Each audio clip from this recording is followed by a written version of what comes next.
Hello guys! So I'm going to give you an update on where I'm at with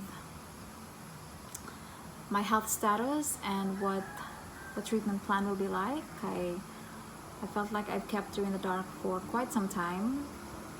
I've got the biopsy result on Saturday, and we went to see an oncologist here in Dumaguete on Monday, and also had a checkup with my doctor, ang akong surgeon for the double mastectomy. So that oncologist I met on Monday suggested that we skip the additional tests that's recommended from the biopsy because it costs much and it can only be done in PGH. So I will need to travel to Manila or to Luzon para verify or additional tests. So that is something that I'm not open to doing yet unless it's really needed. So she introduced me to a radiation oncologist from Bacolod, and I had the teleconsult this morning. So I'm really happy that I did it. This oncologist actually explained everything to me thoroughly and gave me another option for treatment. So ingon siya na 99% of the patients that they treat at the cancer center in Bacolod went through chemotherapy before radiation because that's the best way of doing it. And he's wondering why I was recommended a radiation right after the surgery, especially considering that I had a 10 centimeter tumor removed from my left breast. So he said na in that case the best recommendation would be to do a chemotherapy first and then do another test for ERPR. I'm not sure what that is, but he said na because we might be able to find out through that test if pwede ba ko atong mga hormonal therapies, maybe to prevent the recurrence or prevent ang pagbalik sa cancer. He said that if mabalik ang cancer, it could grow from my muscles sa chest. So since wala na breast, it can likely go back on the same site. So sa muscles na. He also mentioned, or he also confirmed that I have a second primary cancer, which is breast cancer. It's stage 2B, and what I have is the invasive micropapillary carcinoma. So it's a very rare type of breast cancer. About 3 to 5% lang daw sa cases for breast cancer. I'm not sure if that is a good thing, but I guess we'll know once I meet with another oncologist from Bacolod. Kay gusto ko magpa second, third, fourth, and as many appointments as I can with these oncologists, so I will know if I'm really getting the best treatment possible. The same way that I did with beating ovarian cancer then, na I researched and I met with several doctors before I decided to do the cytoreductive surgery with HIPEC. Most of the doctors who saw me after HIPEC said na what I did was somehow quite heroic. I went through a very invasive procedure just to beat cancer, but it is what it is. I am not holding back as long as I know nga it's the best way to treat this illness and to keep cancer off. So fingers crossed I get that appointment this week, if not early next week, so I will know kung unsa nga drugs ang gamitan for chemotherapy, because I think I will do the chemotherapy first before the radiation, if that is what is the best way of doing this. I am a bit frustrated with the limited number of doctors that I can meet with here in Dumaguete para ma-verify ang akong treatment plan, but I'm hoping na ang teleconsults na ko with the oncologists from Bacolod will help in deciding kung unsa gyud ang sakto nga treatment plan for me. I'm also very grateful with you guys, my friends, who have shared my videos and who have purchased my first t-shirt design for my fundraising. I got a quote for the radiation today, and it's without PhilHealth it's around 257,000 for 30 days, and with PhilHealth it's around 63,000 plus, excluding the professional fee. Pero it would depend if I'm going to use my PhilHealth benefits for my chemotherapy sessions. Kay according to the patient navigator from Riverside, PhilHealth can only cover 45 days for the entire year, and for the outpatient chemotherapy they take off 2 days from those 45 days. So we'll never know kung pila nalay mabilin nga i-cover sa PhilHealth. So I still don't know how to get those funds out, but I am hoping that in the coming days, with God's guidance, I'll be able to find a way to get the fundraising up and running. And it breaks my heart to have to ask for help so much from you guys. I know nga we go through struggles daily and we have our own battles to fight with, but if I don't do this and if I just give up, if I just wait until I can get those funds, it might not actually happen until I do something, until I raise these funds online and start selling these stuffs. Siguro ang pinaka-importante nga learning na ako nga ma-share ninyo is that it's very important that we have our insurance plans. And I'm not saying na insurance nga gina-cover lang sa atong mga employers. We really have to prepare for these times. Kay this is one of the things that I missed before I got sick. Wala ko'y insurance other than what I had from my employer. So now I'm no longer eligible to coverage for these types of illnesses. So I'm not able to get any insurance for it unless I get ones for accidents or death. It is very important, guys, kay gamay lang kayo ang benefits nga pwede nato pangayuan sa governments and sa mga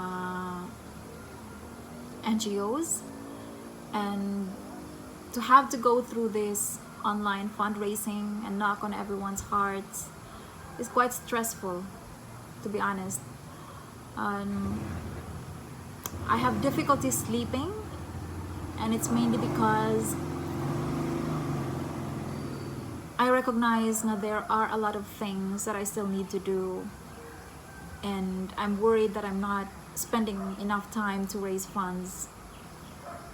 I don't want to be a burden to my family, especially to my sisters, Mimi and April. They've been through so much with my first cancer, and now we're back on this again. You guys know that I have been separated from my husband, so I'm on my own, and God's with me. So borrowed tanan na strength, guys, borrowed.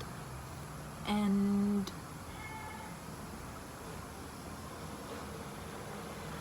feeling ako baga na kay kog naong magsige pa kayo, magsige og beg for support, but I have to admit that I have nothing, and I want to live. I don't even know what I'm wanting to live for. I know I haven't done enough. I don't think I've contributed enough to make my stay here worth it.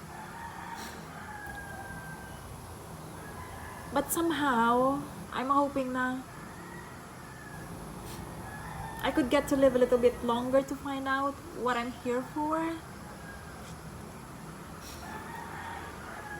I feel na I am a good person, pero being a good person is not enough. And I have a really small family. It's just me, my sisters, my nieces and nephew. Of course, I have my aunts and extended families, pero I don't have a family of my own. So technically, I don't have anything to fight for except for this life that I know He gave me. And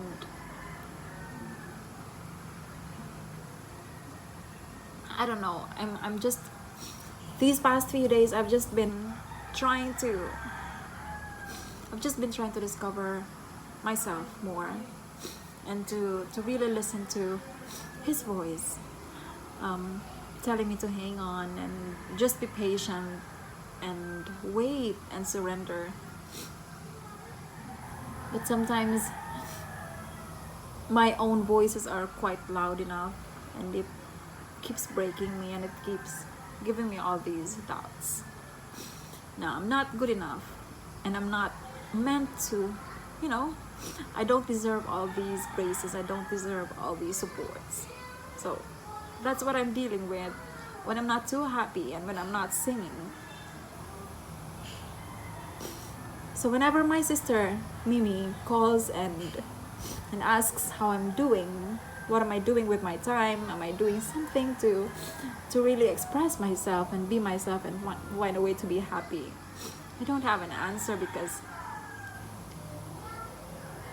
really I'm just trying to drown myself with thoughts about where I can get the funding for my treatment, who do I have to meet, so I can be guided with the best way to beating breast cancer. And most of the time I'm just having these self-doubts, so I'm sorry na naimon siya nga dramatic na video, but I just have to be out and transparent with you guys that I'm not super strong. I'm not the strongest. In fact, I break very often lately. And I'm just so happy that my sister's kids are here, because they cheer me up. They cheer me up whenever I feel like breaking and going crazy. So that. So, see? Muna akong comforter. I have no plan of giving up yet. I appreciate those nga naga-message and naga-sabi nga there is hope in natural medicine and diet.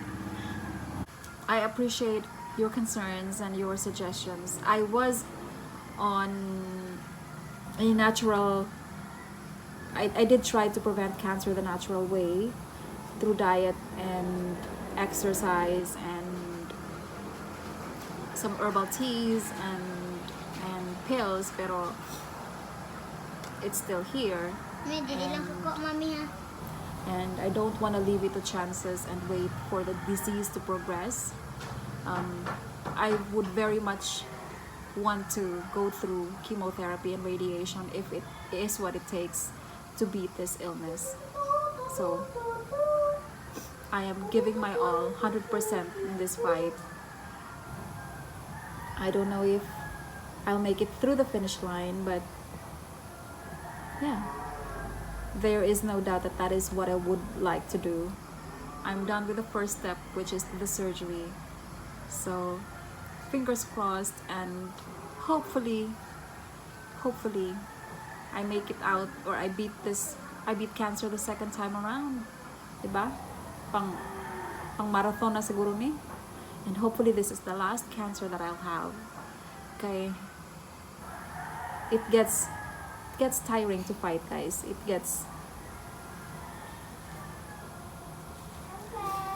frustrating to have to keep on fighting just to survive. I mean, I've fought different battles in my life, but cancer is just a nasty fight. So I'll keep you updated as soon as I get more appointments and clarity on what the treatment will be like. But that is, yeah, I just wanted to share with you what's going on with me, and I'm sorry if I brought you to tears or if I had to cry in this video. As much as possible, I would like this experience to be fun with you, so you can remember me to be happy and cheerful throughout this fight. But it's not all positive on my end, and you have to see these days when I'm not the strongest. So thank you so much, and I don't know you all, but you mean the world to me, and thank you so much for everything that you did and do for me.